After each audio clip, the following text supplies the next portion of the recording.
Hola a todos y a todas, bienvenidos, bienvenidas a un futuro común en el marco del Festival Puerto de Ideas Bio Bio 2024 en la ciudad de Concepción. El día de hoy estamos con Joaquín Barañao, él es escritor chileno de divulgación histórica, con obras tan importantes como la historia freak universal, la historia freak del fútbol, la historia freak del cine, de la música, en fin, estamos hoy día con él para hablar un poquito de cómo es la cruza entre esta herramienta de la historia freak con la naturaleza.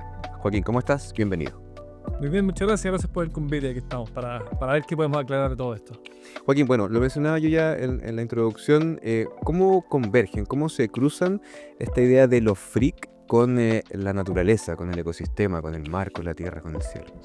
Mira, esta idea de contar la historia a través de curiosidades, la verdad que es algo que es un recurso narrativo, entonces uno lo puede utilizar para cualquier historia, porque cuando se junta suficiente gente durante suficiente tiempo, entonces necesariamente por una necesidad estadística van a ocurrir hechos inesperados, anécdotas, datos curiosos.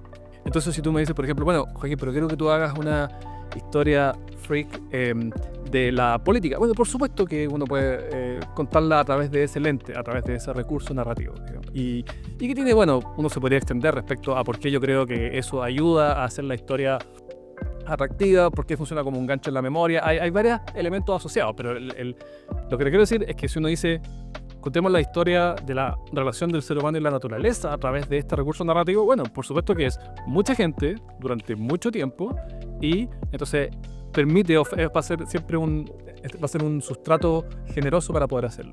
Pero dentro de esta como desarticulación que hay entre el ser humano y la naturaleza, ¿cómo podemos incorporar? Hay, por ejemplo, algunos ejemplos que tuviste en la charla fue el de René Descartes o el de que se roció un glaciar con hollín, o sea, ¿cómo se llega en el fondo a ese tipo de información también?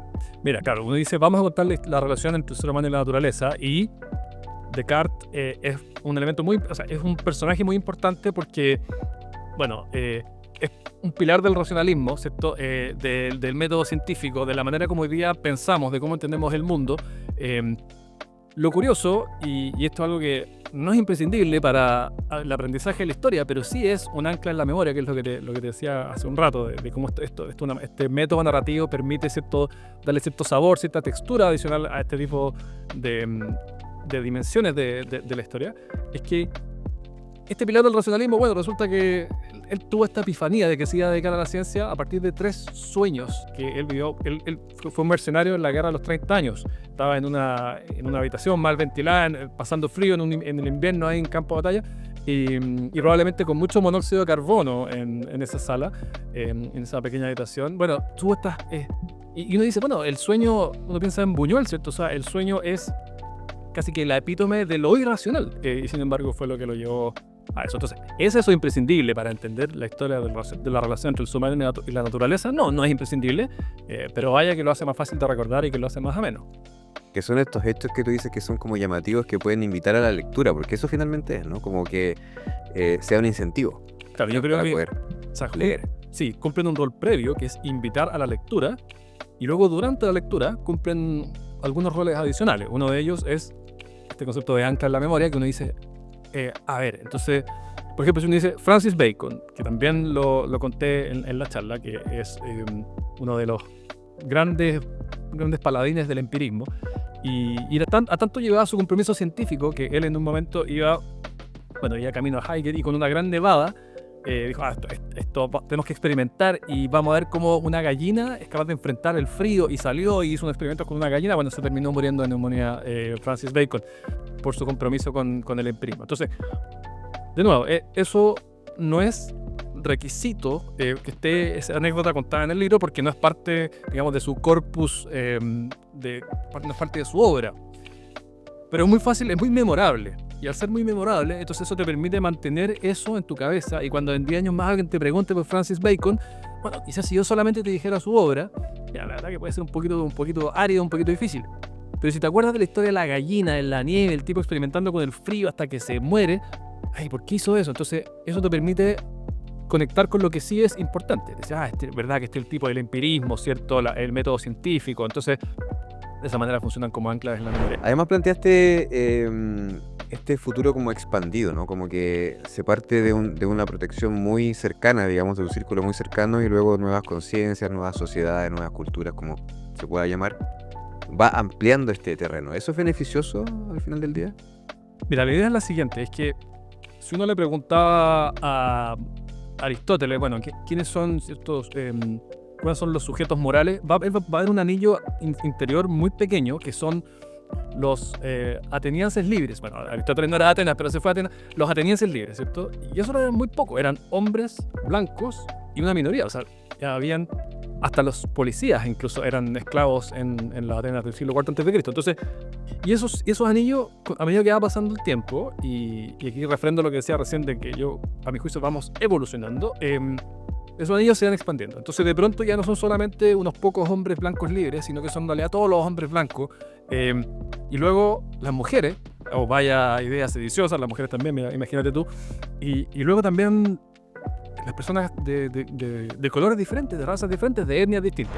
Y luego, de a poco, ese anillo se va expandiendo y ahora estamos en un proceso gradual en el que se va expandiendo a los animales. O sea, hace 30 años nadie cuestionaba el rodeo. Y bueno, y diría, vaya que sí, ¿cierto? Hace 30 años el ser vegano, ¿cierto? Eran pero muy pocas personas y hoy día ya no es tan poco común. Entonces, yo tengo pocas dudas de que en 100 o 150 años más van a mirar yo no soy vegano, yo no, esto no reconozco mi incoherencia, digamos, pero van a mirar la industria de la carne con casi el mismo espanto con que hoy miramos el tráfico de esclavos transatlánticos, ¿cierto? O con que miramos las peleas de gladiadores en el Coliseo. O sea, les va a parecer absolutamente increíble que hayamos hecho eso y que nos haya parecido normal. Entonces esos anillos se van expandiendo y yo no sé hasta dónde se va a expandir, porque uno dice, bueno, entonces no solamente los animales superiores, también todo ser vivo, digamos. Y ahí uno empieza, bueno, ¿qué pasa cuando uno tiene, y aquí ya es totalmente especulativo, pero qué va a pasar cuando uno diga, está bien, todos los seres vivos, sean o no sintientes, entonces ¿qué pasa cuando uno tiene una enfermedad que es producida, por ejemplo, por algún microorganismo? Bueno, y ahí no sé cómo va a resolver, ¿cierto?, la humanidad de 3, 4, 5 siglos más ese tipo de dilemas. O sea, vamos a trazar una frontera en algún punto. ¿Cuál va a ser exactamente el criterio? Que tenga o no tenga sistema nervioso. Mira, no lo sé, pero lo que sí me parece bastante seguro es que estos anillos se van a seguir expandiendo. Y a partir de aquello, Joaquín, ¿podríamos pensar en un futuro en común? También, en el fondo, citando el eslogan, digamos, de esta versión de Puerto de Ideas. Yo creo que vamos a ir... O sea, hemos venido durante los milenios avanzando hacia un futuro en el que cada vez hay más miembros que son parte. Y esa, digamos, el grado en que el tamaño del abrazo, creo yo, que ha venido creciendo y va a seguir creciendo. Entonces, un futuro común, el problema, claro, como decía hace algunos minutos, en alguna parte pienso yo que va a ser inevitable trazar un límite, pero sí, un futuro común para muchos más, si bien nunca va a ser, no sé si nunca, pero probablemente nunca va a ser para todos. Contaste la historia de la raza de Bulldog, por ejemplo. Estoy pensando en la gente que no pudo escuchar tu charla. O por qué Endesa derramó hollín en un glaciar. Sí, mira, el Bulldog, el nombre encierra ya su origen. Y esto a propósito de la falta total de consideración con la que la inmensa mayoría de los seres humanos trataba a los animales, o ha tratado a lo largo de los siglos. No sé si llamarlo deporte, una actividad popular que existía en Inglaterra de los siglos XVII y XVIII, se llamaba el bull baiting, se ha traducido como el hostigamiento de toros. Y entonces imagínate, uno lanzaba unos perros contra los toros que tenían que tratar de someterlo. Era una cosa horrenda donde ambas partes sufrían.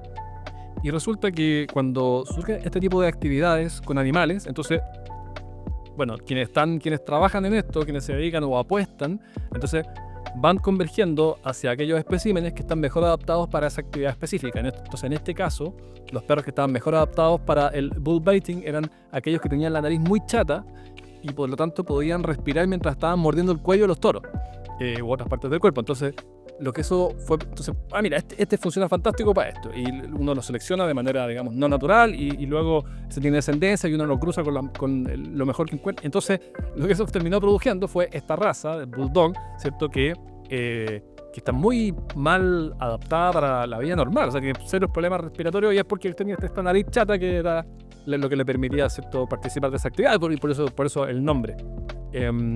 Y lo de Endesa del año 68 refleja cuánto y cuán rápido ha cambiado nuestra relación con los glaciares. Endesa, claro, mira, el año 68 tuvimos la sequía más grande del siglo en Chile, y de hecho ese es el año en el que comienza a usarse el cambio horario, porque en esa época la luz era parte sustancial del consumo de electricidad. Hoy día la luz es muy poco dentro del consumo de electricidad, pero en esa época era mucho. Entonces, bueno, estábamos tan apretados. Además, más encima, casi toda la energía en Chile era hidroeléctrica en esa época. Ahora ya no. Bueno, y entonces ante la falta de agua, mira, qué mejor idea que vamos a rociar un glaciar de la región de O'Higgins con hollín, porque al oscurecer el glaciar, bueno, se reduce el albedo y el glaciar se derrite más rápido, ¿cierto? Entonces, de una manera súper económica y eficaz de aumentar las correntías de agua. Y estaban ahí los ingenieros midiendo los caudales de los efluentes del glaciar y todos felices porque a muy bajo costo, con una pasada de avioneta, ¿cierto?, lanzándole un hollín especial, habían logrado aumentar las correntías, y fue considerado un triunfo de la ingeniería. Y no había nadie encadenándose a ninguna oficina, digamos, no había ninguna marcha en la calle oponiéndose a esta actividad. Simplemente era considerado, imagínense, o sea, año 68, no fue hace tanto, era considerado una manera inteligente de generar más agua. Hoy día, si uno planteara esa idea, yo creo que por plantear la idea ya te llevan preso, ¿te fijas? Entonces es llamativo lo brusco que ha sido el cambio. Yo en mi charla hablé de la primera sección, era un mono más, y la segunda era un mono con navaja, y cuando llego a la revolución industrial hablo de un mono con navaja eléctrica. Sí, porque claro, grandes poderes traen grandes responsabilidades. Hoy día somos extremadamente poderosos, la inteligencia artificial es va a ser, o sea, si alcanzamos algún día la inteligencia artificial general, listo, ese es básicamente el fin de la historia de la tecnología, porque de ahí en adelante ya va a ser una explosión incontrolable de tecnológica, ¿cierto? Porque las propias máquinas van a generar máquinas, y eso va a ser un proceso que se va a retroalimentar y que de manera muy rápida puede diverger, digamos. Yo pienso que Ya hasta ahí llegó la historia del ser humano. mira, ahí hay una especie de, bueno, lo que Ray Kurzweil habla de la singularidad. O sea, ahí no sabemos qué va a pasar, digamos. Yo diría que todavía estamos en una etapa, en un estadio tecnológico en el que más poder en general trae más daño. O sea, y esto es heterogéneo, no funciona en todas las áreas igual, es disparejo. Pero yo mostré en la presentación los límites planetarios, los 9 límites planetarios que propone Rockström, y la verdad es que estamos pasados en varios, y estamos cada vez más pasados. Entonces, tú me puedes decir, bueno, pero es que mira, la tecnología y el ingenio humano nos ha traído paneles solares cada vez más baratos. Y es verdad. Y energía eólica cada vez más barata. Y es verdad. Pero raya para la suma, en los hechos, lo que está ocurriendo es que las concentraciones de gases de efecto invernadero siguen subiendo.